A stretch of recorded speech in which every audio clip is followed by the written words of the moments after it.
The federal government has released a full list of subjects introduced under the newly introduced National School Curriculum. The curriculum comes with an emphasis on digital literacy, entrepreneurship, programming, and artificial intelligence across junior and senior secondary school levels. At the junior secondary school level, the new curriculum makes digital literacy and coding compulsory, alongside traditional subjects such as mathematics, English, integrated science, physical education, and social studies, which will cover Nigerian and African history, geography, civics, economy, and global issues. Ajala is the executive director of Ladela Schools, Abuja, an education consultant of the Board of Women Aligned for Community Impact in Nigeria. She joins me now to look at how these new additions to the school curriculum can impact the pace and progress of teaching and learning at the basic education level in Nigeria. Good to have you on This Day Live, madam. Thank you very much for joining us. Thank you for having me on your show. Good evening. Well, madam, first question. What do you think of this idea? The federal government of Nigeria saying there's going to now be a new school curriculum. Now, I think it was announced a week ago, last week, Sunday. And the schools will be resuming just about tomorrow or next tomorrow. And now we have this new curriculum that will be teaching people at the secondary level robotics, entrepreneurship, artificial intelligence, and applied mathematics at the senior secondary level, even journalism, even history. You know, such a lorry load of new things being introduced as the students resume. Are we prepared? Is it a good idea? Thank you very much for the question. One, I need to let you know that the curriculum was overdue for an overhaul years back. The Nigerian curriculum has not been in tandem with global standards. It has not positioned our children for global competitiveness, except some of the private schools that go beyond what government curriculum is and positions their children. If we're going to take every Nigerian child, be it in public or private school, the curriculum has not spoken to the aspirations of the country and to how our children should compete globally. So the revised curriculum is a welcome step in the right direction. However, there are things that should be done. It's a welcome step. And some of the things we see are the preparation to introduce the curriculum, especially in the area of the digital skills that we're looking at. Digital skills are not new to us as a people. A lot of the children are digitally empowered. A lot of schools already doing coding, AI, robotics, and quite a number of things. But the issues we should be looking at is how do we get it across to every child, those in underserved communities and those in the cities? If we're going to give every Nigerian child a fair level playing ground, what are the things we should be looking at to make this go across all? The idea behind the curriculum is a fantastic idea. We can't be left behind in the 21st century. That's not possible because the skills with which you work with today will position you tomorrow for social mobility. And when children are empowered in such a way, some will break the poverty chain even in their homes, because those skills give you social mobility to work anywhere in the world. And so it's a very welcome step. And we're glad with the addition, we're glad with the review, we're glad with the new curriculum. Implementation is a separate matter. Okay, that's why I asked the question, are we prepared? You run a network of private schools. So private schools, many of these private schools, they run a British curriculum, they run American curriculum. So of course, I assume it will not be strange to you. Yeah. But how about the public schools to teach robotics? Where are the teachers? The same teachers that will fail even their exams in the same subjects that they teach. Where would the funding come from to teach robotics in the public schools, junior secondary school, and at the SSS level? That will cost some money. Many of these schools don't have roofs over their heads. So teachers are not paid on time. So we're talking about robotics, we're talking about coding, digital. How many children in the public schools have access to computers? And so one thing I will give to this government is getting it right with our education minister. You know, the Honorable Minister of Education currently that we have, I don't think we've had it as good as the current minister. And so one of the things he has gone into is the private-public partnership that will ensure success for all what he's doing on board. He's not doing anything in isolation. He doesn't claim to have all the answers, but he has brought in the private sector at a level to support what he's doing and to ensure that the outcomes he wants to see, especially in the area of skills, in the area of digital, those outcomes he begins to see them. So there's a lot going on now. In fact, we complain that he's doing so much, but it's also as a result of the so much undone he met that he has to match that to make sure that education is given its pride of place as the number one ministry and as the number one thing that can turn the progress of any nation, the human capacity building, the human capital base of any nation will determine the progress of that nation. And for years in education, we haven't done that. We haven't gotten it right. And so for the first time, we're seeing somebody interested that skills is important, digital is important, all that is important. Now it is that planning. I agree with you. We don't have all the plans, and they don't have all the plans in place. But one step has been taken. A curriculum has been overhauled. And there's now room to bring in the private partnerships that will make it happen. And you know, when this happened, I went back to check what other countries had done to see how did they get it right.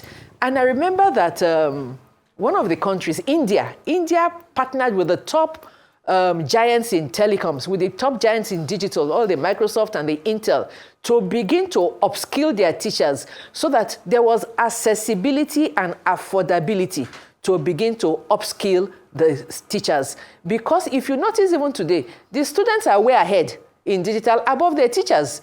And so if the teachers are not upskilled and speedily so, there will be an issue. This program will then get crashed. What we're trying to achieve will eventually not achieve it. So I believe, I'm not a government, I'm not speaking for government, but I believe there has to be a plan in place. There also has to be a kind of synergy. We have the Federal Ministry of Innovation and Digital Economy, the one led by Mr. Bosson. You know, he's doing quite a lot in that space. So they have to partner together with education to begin to see how are we aligning all what we're saying. There's also NITDA. NITDA is our number one agency for digital things. So are they speaking together, or are they working in silos? Those are the things we want government to begin to look at, so that this same program that is so laudable, that is so beautiful, that is going to push us on the global map, it does not derail as a result of lack of planning and the right implementation paths to take. Okay. That's my take on that. Okay, which leads me to the next question. Was there any consultation at all? Because there are stakeholders in that education sector. We have parents, we have school proprietors like yourself, we have the teachers themselves, we have the students themselves. Just 1 week announcement. Was there any prior consultation? Was there any stakeholder buy-in? Because Nigeria is fond of just announcing things and then they will start thinking later as an afterthought. I'll speak from the private sector perspective in that when they started this curriculum, initially, we were not consulted. But when the Honorable Minister got to hear, he asked them, he said, is the private sector, their voices heard in what you're doing? And they said no. He told them, he in fact practically ordered them to reopen the conversations to ensure that we're carried along and we're part of what they were talking about. And so they had to reopen it. And so that brought us in so that our voices could now be heard. And we presented, I think we just finished a few weeks ago, we made sure that we were well represented at the curriculum review and our voices were heard. Of course, there are certain things they had done that they had concluded on, but it is a step in the right direction. This is the first time it has ever happened that they are mindful of the voices of the private sector and they are being deliberate and intentional in saying, look, private sector, be part of everything we're doing. It's never happened before. And so we think even taking this step is the right step. Curriculum is not cast in stone, is not a forever thing. There's constant review. The important thing is that we've gotten the idea that, look, you can't be left behind in the issues of digital. But now, what are the ways we're going to plan? What is the implementation framework? What are the access and affordability routes that teachers can take to skill up themselves to make this now implementable, so that it is not just what it used to be, written in paper, rote memorization, and then we continue? Because talking about digital skills is going to take a lot of practicals and hands-on, which completely changes the mindset and the way we used to do things before. So this is a completely new thing. And the planning has to be different. I'm not in government. I'm hoping they have done that. But at the private sector level, we are also opening up a lot of trainings. We've gotten some partners we're training with. We're hoping that government will also call us to some of the training programs they will begin to run.